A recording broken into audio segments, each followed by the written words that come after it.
سلام، چطورین؟ خوش اومدین با ویدیوی دیگر از گرفتن زرافه در هورایزون.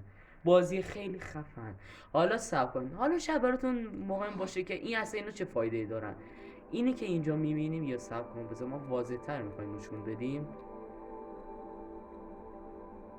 اینی که اینجا میبینیم موقعی که ما بریم بالای سرش و هکش کنیم با یه وسیله خاصی یا نیزه مانندی هکش میکنی و مقداری از نقشه رو ما نشون میده. چند تا توی بازی هستن، هرچی بیشتر بگیریم بیشتر نقشه رو توضیح میدن. حالا یکی از همینا در اینجای نقشه وجود داره. صبر کن، در اینجای نقشه یکیشون وجود داره که ما میایم اینجا وای میشیم. قشنگ اینجا صخره وجود داره، ما اینجا وای میسیم. خب ما موقع اینجا وای میشیم منتظر مونیم که این زرافه ما بیاد دقیقا کنار ما و میپریم روش. حالا توضیح میدیم چی جوری.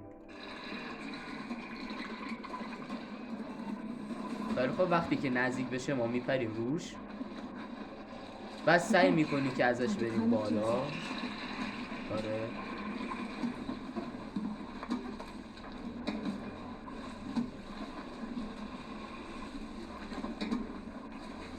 خیلی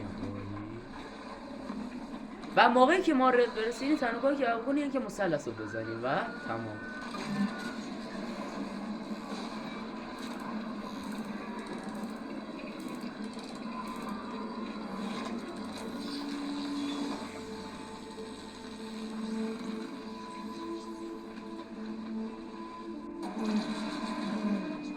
بله موقعی که ما اینو میگیریم نقشه ما بیشتر میشه دیگه. بله خب خیلی ممنون که این ویدیو رو تماشا کردید. من شایان فاکسون هستم. به کانال ما هم سر بزنید تا ویدیوی دیگر. به درود.